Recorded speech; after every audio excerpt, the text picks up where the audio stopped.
Muy buenas tardes, sean bienvenidos, bienvenidas a este programa Ausentes, el programa de PTV para todas sus delegaciones en Andalucía. Quiero mandar un abrazo bien fuerte a Sevilla, a Córdoba, a Linares, a Granada, como no, a toda Málaga. Gracias por estar ahí del otro lado, viviendo intensamente este programa cada semana. El programa que les ofrecemos unas redes sociales que aparecen en pantalla para poder comentar, si así lo quieren, los casos de los que hablemos, los temas sobre los que tratemos y, en definitiva, un mensaje de apoyo y de arropo a las familias de las personas desaparecidas sin causa aparente. Este programa de servicio público que ofrecemos, como les digo, cada semana. Un programa en el que ustedes pueden participar. Es más, queremos que participen, queremos que nos llamen en directo, que además compartan con nosotros sus impresiones y si quieren dar un mensaje de apoyo y de aliento, mejor que mejor. No tengan miedo en llamarnos, no les dé nada de reparo, porque será un placer escucharles. Los teléfonos para llamar en directo los tienen en pantalla: 951 15 0010 o 951 15 0011, 951 15 0010 o el mismo número acabado en 11. Y si es que tienen alguna pista, si es que tienen algún dato que ofrecer sobre alguno de los casos de los que hablamos, con los que luego también sumamos con Jaime, nuestro compañero, que tienen alguna pista, que quieren comentar algún caso nuevo o quieren hacernos llegar alguna información más concreta, una línea de WhatsApp que ha puesto esta casa a su servicio, al servicio de esta causa, nunca mejor dicho. Ese WhatsApp es el 744 600 713 744 600 713. A lo largo del programa, y si no en unos segundos, mis compañeros van a ponerlo en pantalla para que ustedes tengan claro también esa línea de WhatsApp que, como digo, siempre nos une y nunca nos separa. Y dicho esto, en esta primera parte, donde siempre tratamos un tema más monográfico, o por otro lado lo que hablamos es sobre algún caso en concreto, ahí tienen la línea de WhatsApp, hoy lo que vamos a hacer es hablar del dolor, de ese duelo que viven las familias. Un duelo en todas estas ocasiones cuando hablamos de desaparecidos sin causa aparente, exceptuando casos como hemos tratado de Lucía, la niña de Pizarra, donde ya hay un cuerpo, duelos donde no hay un cuerpo, donde es más, no hay un resultado de esas búsquedas, no se sabe si están vivos, si no, si hay desenlaces, si no lo hay, es otro tipo de duelo. Y para ello quiero contar en el plató, por un lado, con un gran profesional y psicólogo que además lo conocen bien porque colabora con nuestro programa a menudo, que es Miguel Blanes. Miguel, buenas tardes. Buenas tardes. Gracias por estar con nosotros. A vosotros por invitarme siempre. Y bueno, es un placer también contar con Araceli Ortega, que ella también como psicóloga ofrece su trabajo también en la asociación Alelí, que es una asociación también precisamente para curar el duelo en Málaga, y además es profesional, experta también pues en todo este tipo de ausencias, de desapariciones y catástrofes, así que gracias por estar con nosotros. Bienvenida, Araceli Ortega. Bien hallada, muchas gracias por invitarme. Un placer que compartas con nosotros el programa y bueno, lo tengo que decir porque así lo hacemos siempre cuando llegan los invitados, dejamos a libre elección del invitado el uso de mascarilla o no, porque estamos a una distancia grande, pero la situación de cada uno hace que cada uno decida. Por eso si ven algunos con mascarilla no piensen que es que Araceli tiene el COVID y por eso se lo ha puesto, al contrario, es para prevenir, todo lo contrario.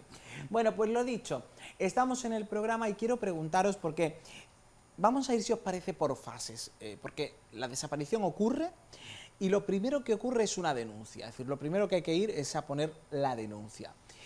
Miguel, este es un momento delicado porque es el primer paso en el que empiezan a afrontar que algo les está ocurriendo sin ni siquiera haberle dado tiempo de creerse la situación que están viviendo. Sí, coincide precisamente con esos momentos de shock, ¿no? De realmente no saber bien qué es lo que está pasando, que bueno, Araceli lógicamente como se dedica a eso más en profundidad sabe perfectamente y esas primeras fases de negación también, ¿no? De realmente no sabes en ese momento si denunciar o no denunciar, si es una desaparición, si no lo es. Entiendo que hay un poco de confusión, ¿no? y de despiste en ese sentido de cuál es la mejor decisión. En esa primera fase, Araceli, en la que además van a tomar datos, información, van a pedir a la familia información, luego vendrán los interrogatorios, pero primero tienen que dar toda la información.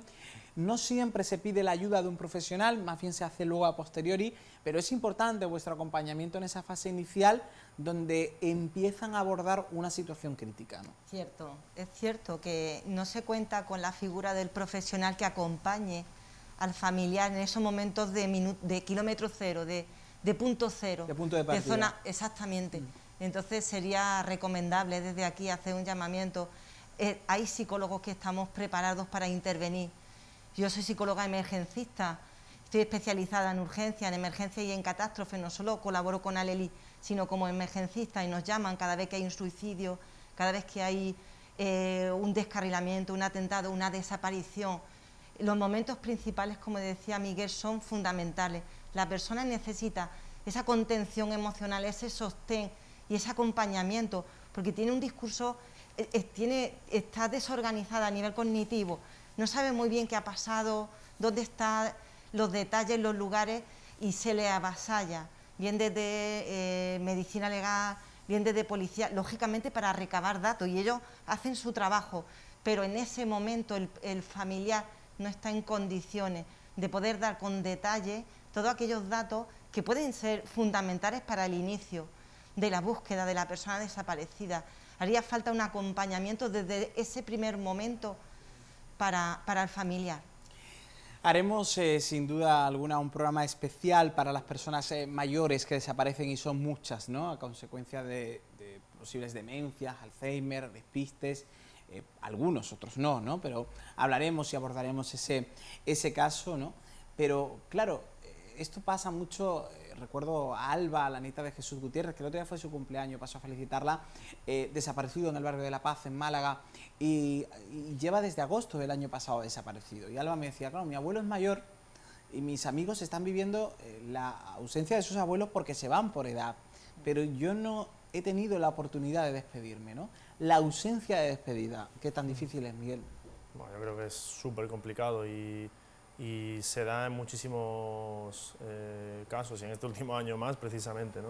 Entiendo que con todo este tema del COVID, el no poder despedirse, ya sea un abuelo u otro familiar, ¿no? El no poder despedirse es algo que creo que se lleva mal. Y o despedirte, perdón, Miguel, sin saber que es el último día que vas a despedirte. Claro, eso también es doloroso. Exactamente. Después. Y luego es un proceso que hay que cerrar, que de alguna manera eso hay que darle de alguna manera ese cierre que permita también gestionar las emociones necesarias, que permita poner ese orden necesario para poder avanzar en la vida, porque muchas veces necesitamos, ¿no?, por lo menos saber si la persona está, si no está, organizarlo en nuestra cabeza y en nuestras emociones, y que eso permita luego dar ese cierre, ¿no?, ese broche, por decirlo de alguna manera.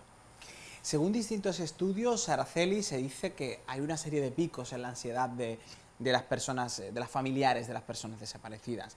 Uno de ellos ocurre cuando no reciben toda la información que desean por parte de la policía, o porque hay un secreto de sumario, de la investigación, o porque creen que no se está haciendo todo bien.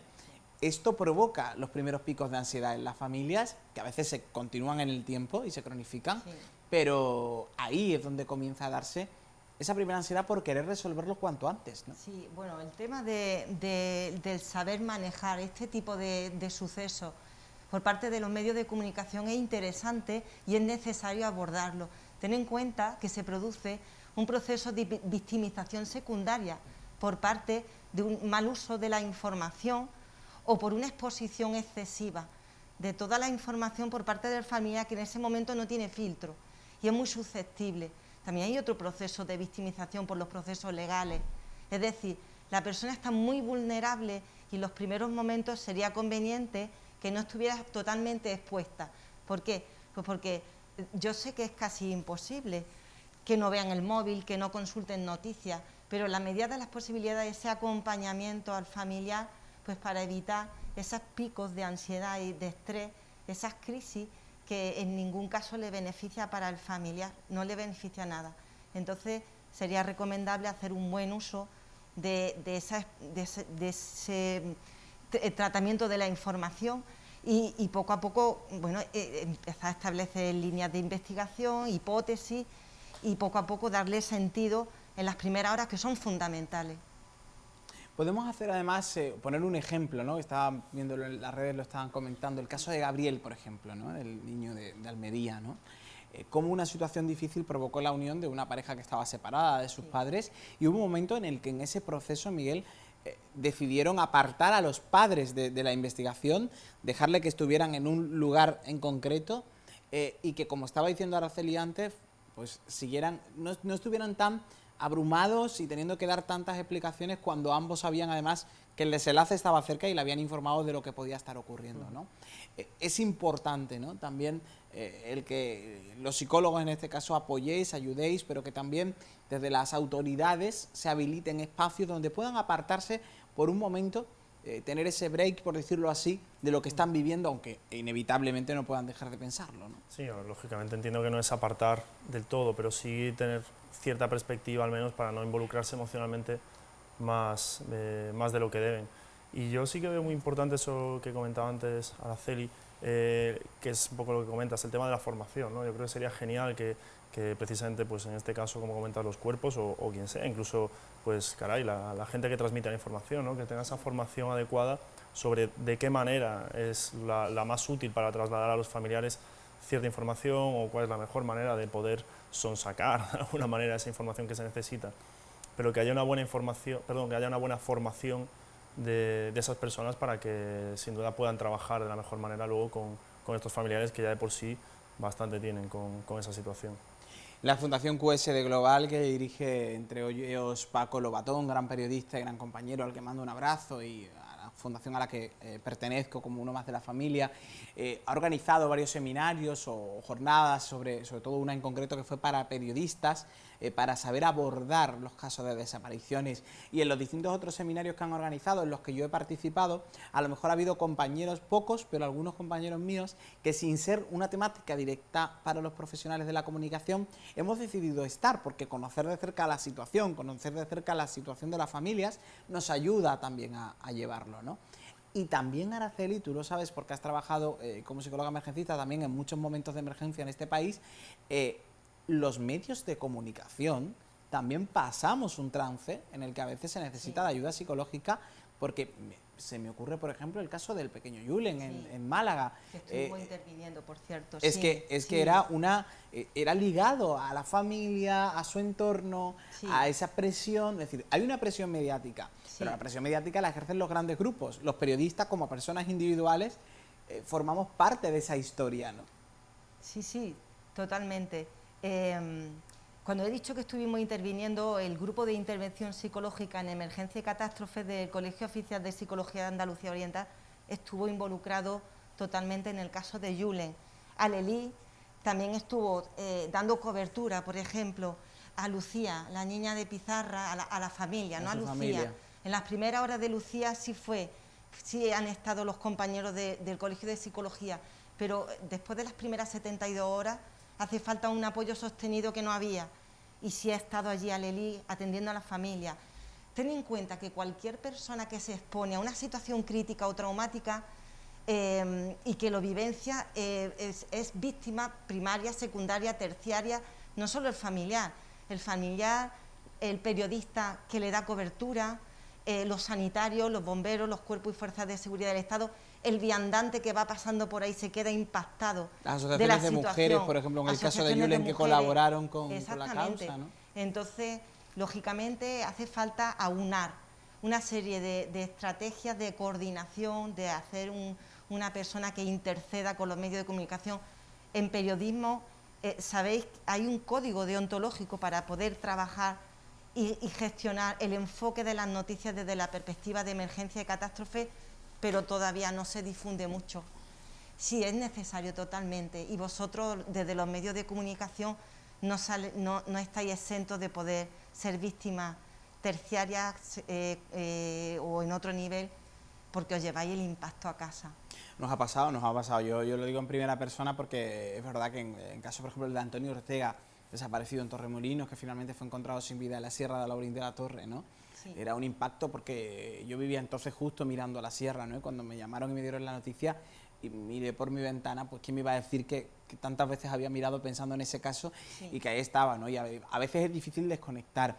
El duelo que pasan estos familiares, Miguel, siempre hablamos del duelo cuando hay una pérdida, cuando hay un cuerpo, cuando se empieza una etapa, pero este otro duelo que viven las personas de las familias desaparecidas, ese otro duelo de no tener a su hijo en la cama donde lo tenía, el síndrome del nido vacío, como decimos siempre, pero en este caso por una desaparición, ¿no? Sí. Que es mucho más duro, evidentemente.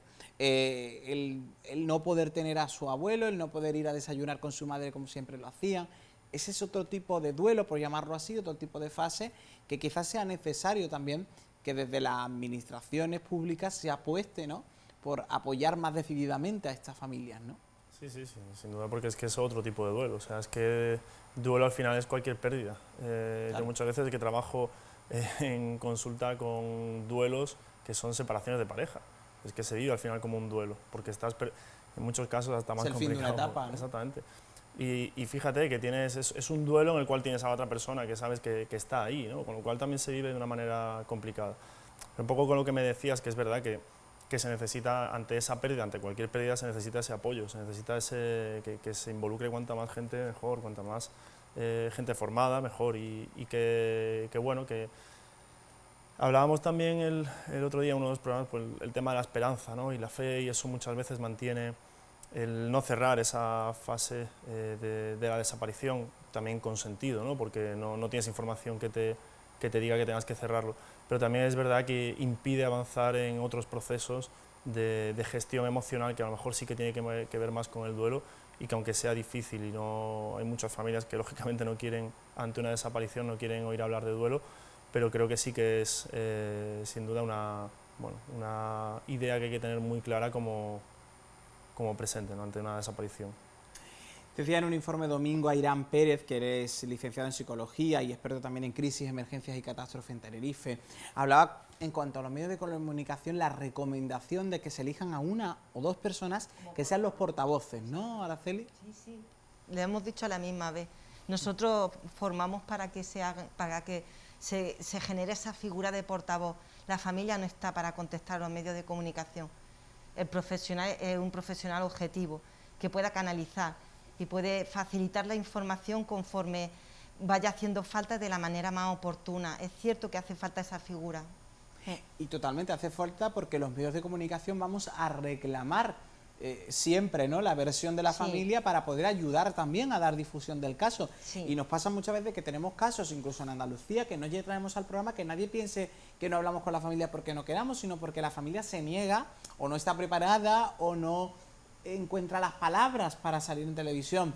Y es verdad que muchas veces es necesario, casi siempre, seguir dando las latas, permítame la expresión, para que no se olvide el caso, Araceli, que es otro de los grandes miedos de estas personas, el caer en el olvido. Fíjate, Miguel, sí, porque además, fijaos, cuando hablamos de una persona que desaparece, no hablamos solo de estadísticas, de que en un duelo por cada persona desaparecida o fallecida hay de 4 a 6 personas familiares en duelo.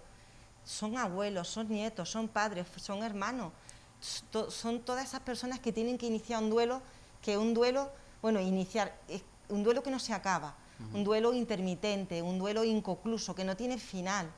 Entonces es necesario poder enfocar el abordaje de manera integral, pues, para toda esa familia. Es importante, Miguel, todo esto que estamos hablando, y luego sobre todo el no sumar dolor al dolor, es decir, el hecho de las fotografías, el hecho de las imágenes, el hecho incluso a veces en las entrevistas de recordarles excesivamente lo que ocurrió ese día, que a veces tenemos que irnos a lo que pasó, ¿no?, para entenderlo. También hay que trabajar eso para que las personas estén preparadas ante una entrevista o ante una situación que se van a encontrar en la calle, y sobre todo los comentarios de personas que no conocen en absoluto el caso, que son suposiciones, las hipótesis que se crean en la calle y que también afectan directamente a estas familias, ¿no? A mí lo que, y es una opinión personal, pero lo que más rabia me da es cuando se genera ese morbo alrededor de estas desapariciones, ¿no? En cualquier caso parecido, pues en este último caso el tema de Canarias, y como al final de tanta información, de tantas vueltas que se le da a esa información, se genera alrededor un morbo que creo que es al final, pues, innecesario, y que eso lo único que hace es profundizar en ese dolor, en esa familia, en esos compañeros de trabajo incluso, en esa madre, en ese lo que sea, pero se genera un dolor que es totalmente innecesario. Yo creo que ahí sí que sería útil, bueno, y tenerlo muy presente para dosificar la información que se dé. Totalmente, estamos viendo ese vídeo mientras que hablamos, esos recursos de QSD Global sobre las personas mayores desaparecidas, como yo decía antes. Son muchas, y esa cifra de que cada semana aparece una persona mayor sin vida, ¿no? O sea, imaginaros el dolor, también para los que buscan. A veces es bueno porque son una familia, el hecho de... O sea, las familias cuando se unen en una asociación como QSD Global, yo lo he vivido, y este programa lo vivimos así, y yo me consta que ahora mismo nos están viendo muchos de ellos desde cualquier punto de España por internet, hacen una familia. Es una forma de hacer terapia. Pero es verdad que el dolor aumenta o la ansiedad cuando conocen que uno de los casos el desenlace es negativo, porque puede parecerse a tu caso, porque tenías esperanza de que si aparece él puede aparecer mi padre o mi abuelo o mi abuela, ¿no? Ayuda por un lado, pero es verdad que luego tiene esos picos, ¿no? Seguro que generan más estrés, ¿no? Sí, el tejido asociativo es un instrumento totalmente válido y necesario en la sociedad. Bien sea, por ejemplo, Alelí, que nosotros prevenimos cualquier complicación de duelo, que se patologice, pérdidas y separaciones. Tenemos en Alelí personas que han tenido un duelo por separación, como el caso de una señora que su hijo estaba estudiando en Inglaterra y su hijo desapareció y luego se complicó porque no lo podían volver a traer a España, vino la pandemia y, en fin, el tejido asociativo es una herramienta y ayuda a las personas a esa terapia de espejo, a conocer otros casos, a ventilar emociones, a hacer esos grupos de autoayuda. Entonces, bueno, no debe ser exclusivamente esa institución, ese organismo, esa entidad, sino que también tiene que haber por parte de la sociedad, bueno, pues medidas que puedan ayudar a estos familiares a poder, bueno, pues continuar. A día de hoy, la perspectiva ya no es que los psicólogos, por ejemplo, desde el ámbito de la sanidad ayudemos a cerrar duelo. No se puede cerrar un duelo cuando no tenemos, cuando no sabemos dónde está esa persona, fallecida o no, pero no tenemos cuerpo. Entonces, ahora mismo lo que se ayuda es a reconstruir la vida y a poder seguir esperando sin esa agonía y ese dolor. Y un momento, perdón, Araceli, que tiene que ser muy difícil es el reanudar tu vida diaria, sí. Tu trabajo, la vida que llevabas antes, que no va a ser igual, pero es doloroso. Pienso, por ejemplo, en Isidro y Rosa, padres de Paco Molina en Córdoba, chico tan joven, ¿no? Es decir, paras, pero tu vida tiene que seguir. Porque lo que decía Miguel... Porque tampoco hay ayudas ni apoyos, por cierto, para estas familias, para que puedan estar... Sí, una baja, según la baja psicológica que sea, puedes estar un tiempo, pero llega un momento en el que te vuelven a insertar en el mundo laboral, ¿no? Ese momento es complicado. Es cierto, y además, ¿qué necesidades pueden tener los familiares? Entre otras muchas, tienen muchas. ¿Qué necesitan? Necesitan respuestas, necesitan recuperar el cuerpo, necesitan visibilizar al familiar, necesitan atención legal, económica, institucional, psicológica, y necesitan preservar la memoria de los suyos. Por eso el familiar no se puede permitir iniciar un duelo como para cerrarlo y olvidarse de su ser querido que no está. Es como, ¿verdad? Es como diciendo, no puedo, te habrá llegado consulta, lo vemos muchas veces, no podemos iniciar un duelo porque no queremos olvidarnos ni cerrar nada, si tenemos que estar a la expectativa de ver cuándo aparece. Claro. Importante lo que estáis comentando. En los momentos de búsqueda, Miguel, hay personas que tienen evidentemente una inquietud cognitiva, motora, que les hace estar en la búsqueda continua, pero hay otras personas que, sin embargo, se bloquean, ¿no? Y no saben si ir a las búsquedas, si no ir, es decir, pasa eso, ¿no?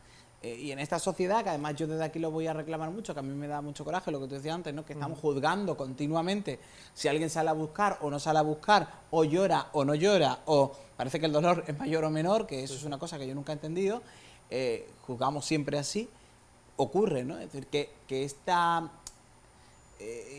situación pueda paralizar, ¿no?, a alguien y no sepa bien qué hacer, ¿no? Sí, vamos, es que lo hablábamos al principio, ¿no? El entrar en estado de shock. Es como, y perdóname la comparación, pero cuando en un entierro alguien se echa a reír, que dices tú, no me cabe en la cabeza, pues al final son reacciones que a lo mejor salimos por ahí, pero es propiamente del estado en el que estamos, un estado emocional muy elevado, un momento muy complicado de gestionar y cada uno tiene su manera de responder y de reaccionar. Pero claro, no podemos juzgar o no debemos juzgar la reacción de cada uno o decir si lo vive más, lo vive menos, o yo tenía que haber reaccionado de tal manera. Cada cual, ante una pérdida, ante una separación, pues le dura más o menos tiempo, llegará un momento que sea patológico y hay que prevenirlo, llegará un momento en que hay que pasar página, pero yo creo que sí que cada uno tiene que tener claro que el duelo es su propio proceso, y en ese proceso lleva un tiempo diferente. Es importante lo que estamos hablando, Araceli. Hay un proceso que hablaban en una de las charlas que yo estuve de tema de desapariciones, hablaba una profesional, una doctora en psicología, del proceso de rumiación, de la culpabilidad continua, ¿verdad?, que sienten este tipo de personas. ¿Por qué ese día no le llamé? ¿Por qué le dejé salir de casa? Porque, ¿y si yo hubiera hecho esto? ¿Y si yo hubiera hecho lo otro? ¿No? Sí, es cierto.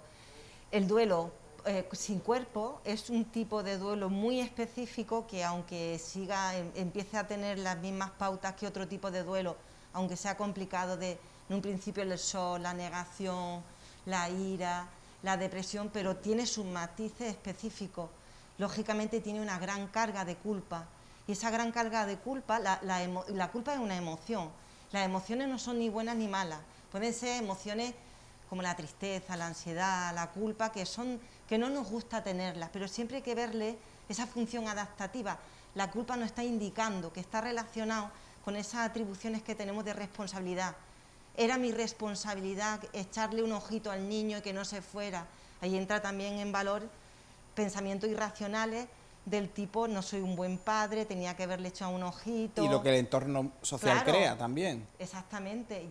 Es que ya no es solo a nivel primario, sino también las consecuencias a nivel secundario, porque nos cuestionamos si somos buenos padres, porque el niño en un momento dado se nos despistó, porque el entró abuelito... en una página de Facebook, porque...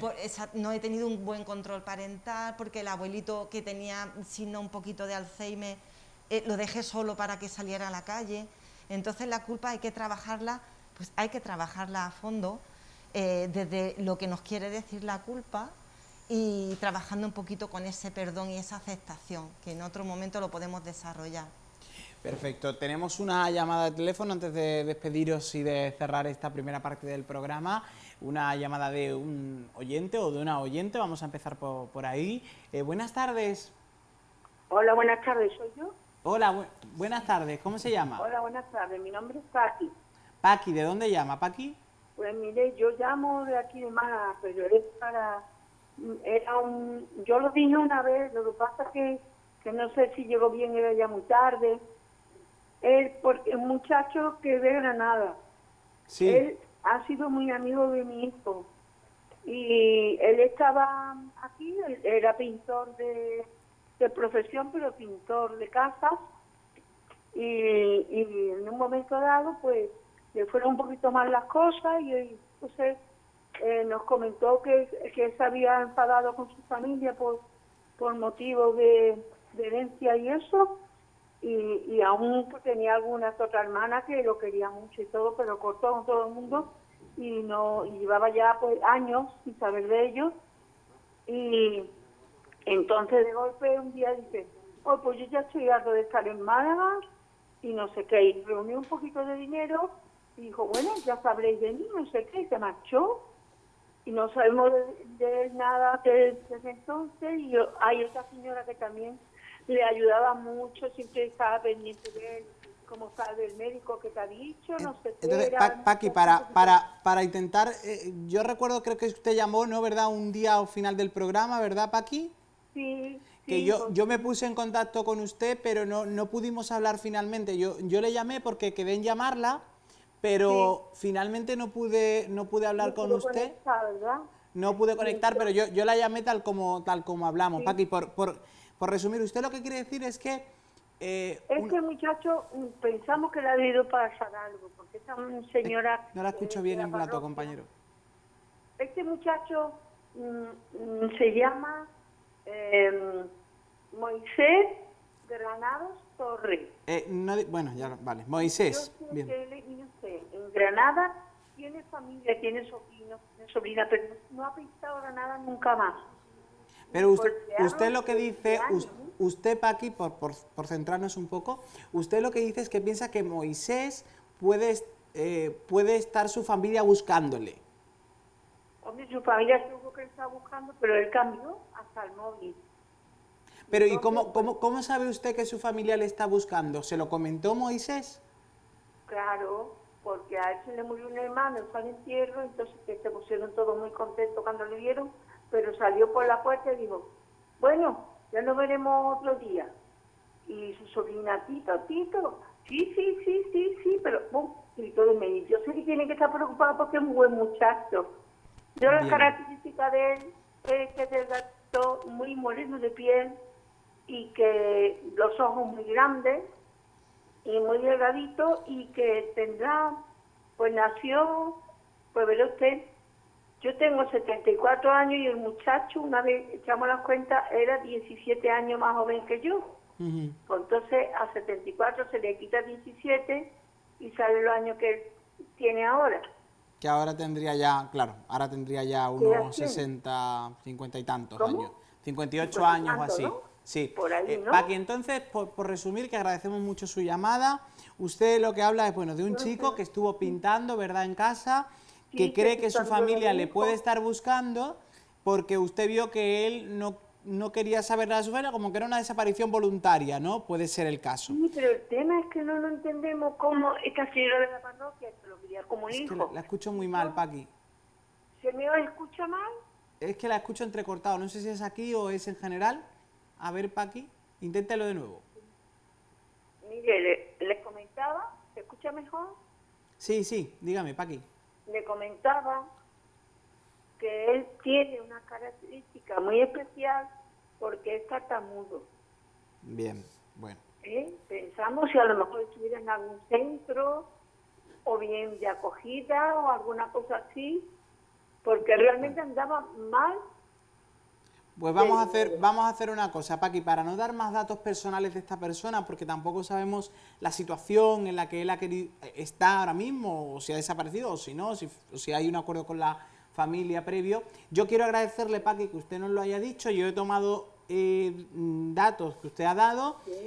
Como tenemos el teléfono que ha dejado a los compañeros, yo volveré a intentar ponerme en contacto con usted, Paqui, e intentaremos, si es así, pues bueno, pues hablar primero evidentemente con Moisés, que es el primer interesado, y si él y si tiene a bien, pues intentar Se lo unirlo con agradeceríamos su familia, muchísimo. Paqui.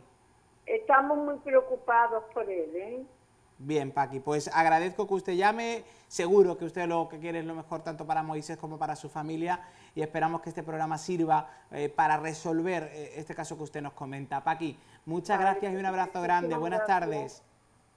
Gracias por seguirnos, gracias. Bueno, pues este programa es así, los teléfonos están abiertos para que ustedes, si tienen algún caso que creen que puede estar buscándole a alguien o quieran aportarnos algún dato, pues genial. Lo que sí os pedimos, por favor, cuando entréis en directo, que intentéis dar los datos personales los menores posibles. Lo hacemos luego fuera del directo para no tener que dar tampoco datos y entorpecer a lo mejor la privacidad de personas que no quieren ser públicas, y eso hay que tenerlo en cuenta. Pero bueno, es una llamada al programa y tendremos en cuenta, por supuesto, lo que nos ha dicho Paqui. Pues yo quiero agradecer a Araceli Ortega su presencia hoy en el programa. Gracias, Araceli. Gracias, y un beso grande a Leli también desde aquí, que sabéis que os tengo mucho cariño, con sede nueva además. Sí. Enhorabuena por la sede nueva. Sí. Y Araceli, gracias por tu trabajo como psicóloga emergencista y por apoyar a las personas también en este tipo de situaciones. Gracias a vosotros por visibilizar la labor que hacemos desde la asociación como recurso. Gracias. Un placer. Y Miguel Blanes, como siempre, gracias por decir que sí a la llamada de este programa, por trabajar también en este ámbito y en general pues en el ámbito de la psicología y seguir ayudando a las personas a sentirse mejor, que tan importante es. Gracias, Miguel. Gracias a vosotros, el pequeño granito de arena que pueda aportar, encantado siempre. Pues un placer siempre. Gracias a los dos, muchas gracias. Y bueno, yo voy a dejar que ellos abandonen ahora el programa mientras que entra nuestro próximo invitado, porque vamos a irnos a hablar de un caso en concreto. Lo vamos a hacer vía telefónica con Agustina Aguilera, que es cuñada de Francisco Bonilla. Lo hacemos de forma telefónica porque es la forma más rápida también y más cómoda para Agustina. Agustina es cuñada de Francisco Bonilla, que desaparece el 13 de abril de 2015 y lo hace en Cabra, Córdoba. Así que yo quiero saludar y dar las buenas tardes a Agustina. Buenas tardes, Agustina. Sí, hola, buenas tardes. Bienvenida al programa, gracias por atender la llamada también de ausentes. Tenemos ahí imágenes de las concentraciones del ayuntamiento, imágenes de la búsqueda de Francisco Bonilla y de su imagen, que tan importante es. Agustina, cuéntanos, porque la última vez que se le vio fue un lunes y estaba en su huerto del municipio, ¿no?, de Cabra. Sí. Fue un lunes y fue la última vez que se le vio, sí. Un lunes, el día 13, sí. ¿Quién le vio por última vez? Por última vez, pues estuvo comiendo con su hermano al mediodía, y a las 3:30 se marchó su hermano a trabajar y ya no lo volvió a ver. Cuando volvió por la tarde-noche a casa, ya no estaba. Perfecto. Así fue, o sea, ya llegó por la tarde-noche, ya él no estaba. Ya no estaba. Y como hemos hablado, Agustina, en otros medios y en otras Sí. circunstancias, Sí. él no tenía ningún problema previo, padecía Alzheimer, alguna demencia. Nada, no, nada, nada. Él estaba muy bien, nada. No, no tenía nada, estaba muy bien. Estaba jubilado, pero él estaba muy bien, sí, sí. ¿Cuáles son los pasos que se dieron, Agustina, en el inicio de la desaparición? ¿Dónde se buscó en primer lugar? Pues en primer lugar, pues por aquí, por todo el pueblo, y luego también ya salieron para las afueras del pueblo, y bueno, muchas batidas han hecho. Luego vino el radio radar ese que vinieron también, vinieron perros, bueno, se ha buscado por muchos sitios, por muchos sitios. Se utilizaron además guías caninos especialistas en rastreo. Sí, sí, sí. Y nada, ¿no, Agustina? Nada, nada, nada. Como si se lo hubiera tragado la tierra. Hablamos de que han pasado más de 6 años. ¿Cómo Sí. lleváis estos 6 años, Agustina? Porque la angustia tiene que ser muy grande, Pues tantos años mal, buscándolo, ¿no? mal, la angustia cada día peor. Esto es una angustia, porque es cada día peor, sin saber nada de nada de nada. Claro. Agustina, no sé si imagino, ¿no?, que se entrevistarías al entorno, ¿verdad? A los vecinos, a vecinas, es decir, y tampoco nada de esa investigación, ¿no? Nada. Sí, no, investigar la policía sí, ha investigado a muchísima gente, vecinos, a familia, mucha gente, pero nada, de nada. Él, aquel día que fue al huerto y comió con su hermano, ¿le dijo algo a su hermano en la conversación? ¿Pudo notar algo extraño? No, como siempre, ellos como siempre. Ellos igual que siempre, comían juntos, estaban en la casa juntos y todo como siempre. Bien como siempre, como todos los días. Sí. Y el huerto lo tiene delante de la casa mismo. Al lado de la casa, o sea que... Delante mismo de la casa está el huerto. Y aquel día, Agustina, nadie le vio tampoco por el entorno. Nadie envió nada. Y mira que era por la tarde y en abril, que se ve todo, ¿sabes? Sí. Pues nadie envió nada, hijo. Agustina, ¿seguís en la familia alguna hipótesis? ¿Pensáis que lo que le ha podido ocurrir? No sé si tenéis alguna idea vosotros. Hombre, la familia, la hipótesis, lo que se piensa es que se lo han llevado, lo han cogido, se lo han llevado, le han hecho algo. Ustedes piensan que ha sido así, ¿no? Que no, Eso es, no ha sido hombre, que él se haya ido y se haya desorientado, no, por ejemplo. No, él nunca, no. Eso no lo creemos nadie, no. Es complicado, ¿verdad, Agustina? Porque, Sí. claro, estamos abordando una situación en la que Sí. pensáis que alguien le haya podido hacer algo, pero sin embargo seguimos sin saber dónde está y evidentemente No hay nadie ha ninguna visto pista, nada. claro, no hay ninguna pista de nada. Es muy complicado. Agustina, Sí. me gustaría que hicieses un llamamiento. Este programa se nos ve en toda Andalucía prácticamente. ¿Qué te gustaría decir? Me imagino que quieres pedir colaboración, ¿verdad? Y que la gente no se olvide del caso de Francisco Bonilla, ¿no? Hombre, claro, es que esto por lo menos es para que no se olvide. Que Claro. sí, han pasado 6 años, pero que no se olvide. Que hay que seguir para adelante, que hay que seguir buscando, que no se olvide. Y que si sabe alguien algo, que lo digan ya, que ya está bien la broma, ¿no? Totalmente, Agustina. Pues yo desde Si aquí... alguien sabe algo, que lo Sí. diga ya, que hable. Así es. Porque, hombre, esto, alguien ha tenido que ver algo. No Total. sé, es que no sé. Totalmente. Agustina, yo quiero agradecerte que hayas estado hoy en el programa. Quiero que le mandes un abrazo también a tu marido y a toda la familia. Y bueno, y que siempre nos atiendas a los medios con tanta amabilidad y que seguiremos apoyándoos de la forma que podemos para encontrar a Francisco cuanto antes. De verdad, Agustina, un abrazo fuerte y mucha fuerza. Sí. Y ya, muchas gracias a vosotros y por preocuparos y ya está. Aquí estaremos, no lo dudes, Agustina. Gracias, Pues un ya, abrazo. muchas gracias. Un abrazo grande, gracias. Francisco Bonilla, en Cabra, desaparecido. Bueno, pues nosotros continuamos en esta última parte del programa, donde siempre nos fijamos en distintas alertas de desaparecidos. Algunas, por cierto, han aparecido en aquel vídeo que hemos estado viendo de las personas mayores, mientras hablábamos con Araceli y Miguel. Pero es el momento de saludar a mi compañero, Jaime Rodríguez. Jaime, buenas tardes. Hola, muy buenas tardes, Luis. Bienvenido al programa, ausentes Gracias. una semana más. Y Jaime, si te parece, antes de que al final del programa abordemos el caso de Tenerife, queremos saber las últimas novedades, Sí. porque estamos muy preocupados en esa búsqueda, evidentemente.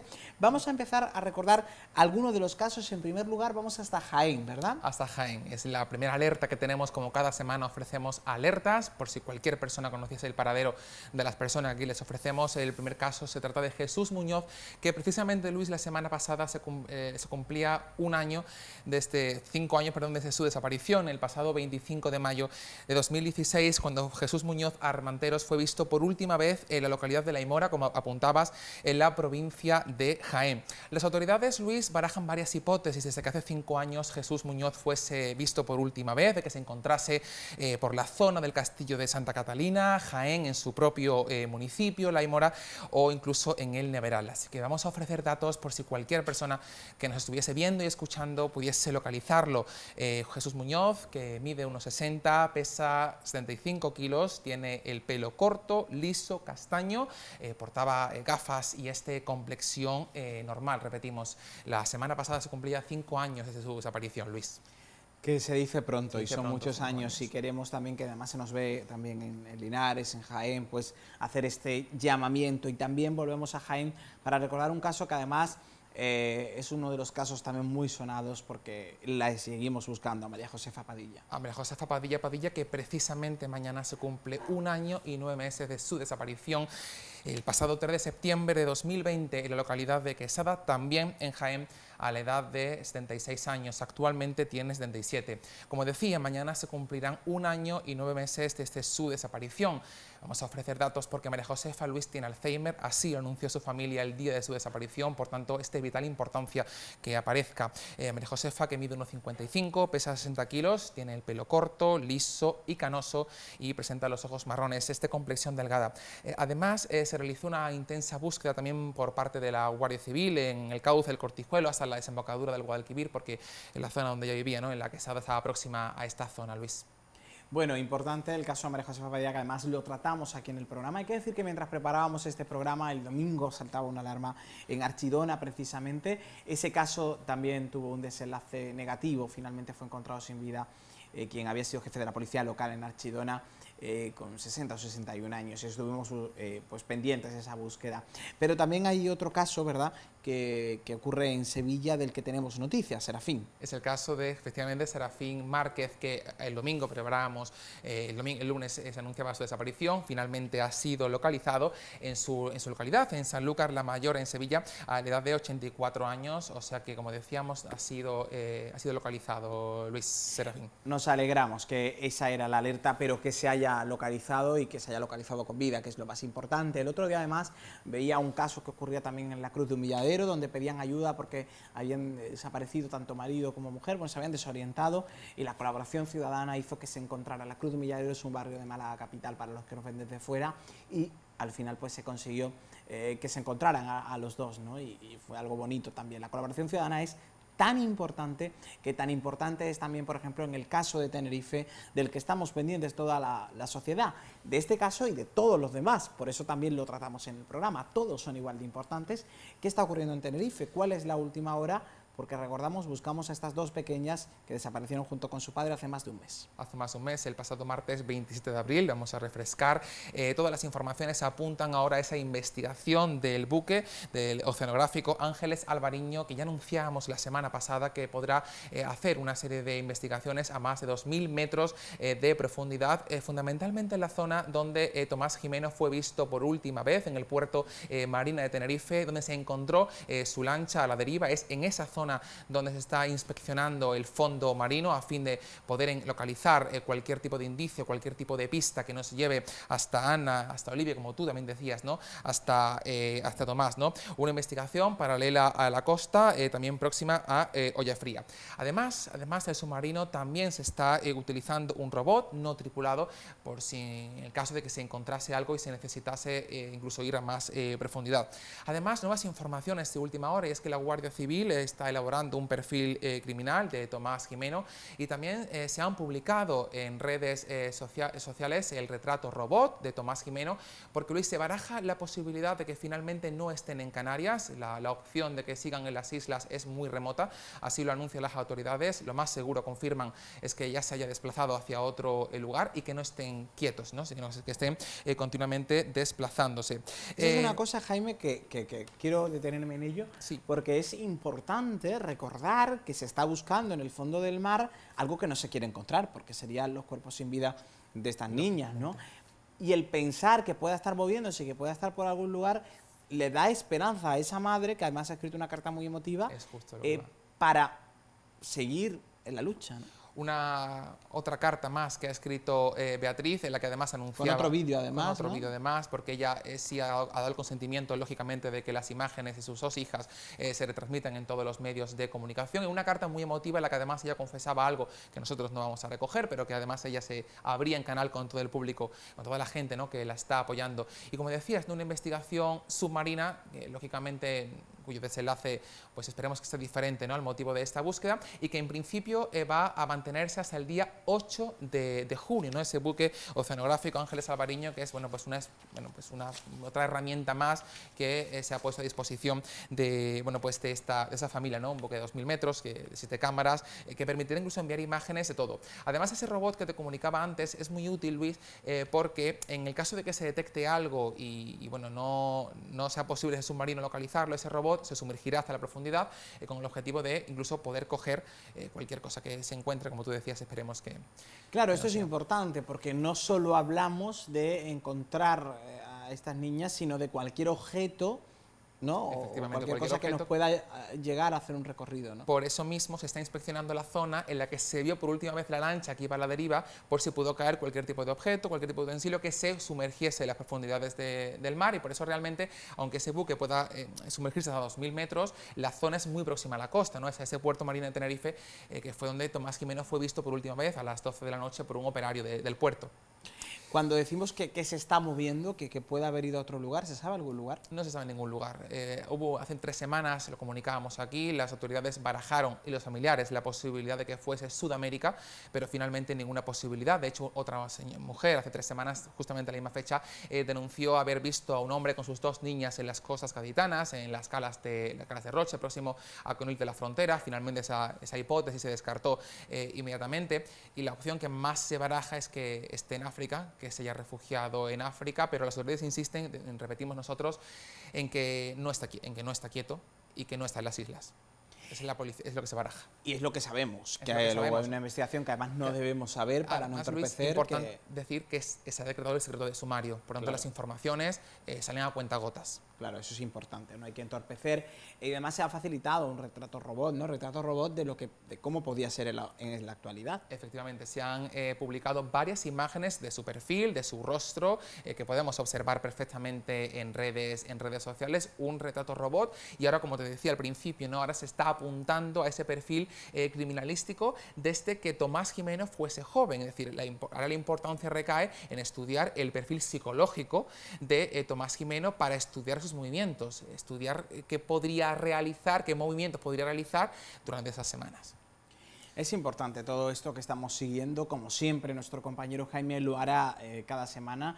Yo quiero recordarles, antes de terminar, que tenemos una línea de WhatsApp y que igual que Paqui nos llamaba para comentar un caso, sea lo que puedan aportar, y sobre todo que sean informaciones que sean verídicas. No podemos hacer daño gratuitamente a la familia, porque a veces queremos ayudar y a veces no ayudamos porque damos pistas que son erróneas, pero si hay alguna pista fiable o algo con lo que podamos ayudar, hay una línea de WhatsApp que yo quiero recordar, que es el 744-600-713, 744-600-713, que es una línea de WhatsApp que pone esta casa, que pone PTV para todos ustedes. Jaime, muchísimas gracias por las alertas que nos has traído también, porque es bueno recordar aquellas que son nuevas, ver qué es lo que ha ocurrido, pero también recordar aquellas que son más antiguas y que no deben de caer en el olvido. Por supuesto, esa es nuestra intención de cada semana, poner el foco no solamente en las nuevas, también en las antiguas, porque siempre, Luis, hay un hilo de esperanza. Pues muchísimas gracias, Jaime. Gracias, Luis. Gracias. A ustedes, gracias a todos por estar ahí, al equipo que hace posible este programa, también en las distintas delegaciones de PTV. Gracias por estar, como siempre, del otro lado en Ausentes. Nosotros les esperamos en el próximo programa, que si no me equivoco y las cuentas no me fallan, será la semana que viene, no, sino la siguiente, porque la semana que viene se celebra en Málaga el Festival de Cine de Málaga, así que estaremos trabajando también arduamente en ello, pero volveremos también pronto con Ausentes. Estén pendientes de todas maneras la programación de esta casa. Gracias por estar ahí del otro lado, de verdad. Gracias.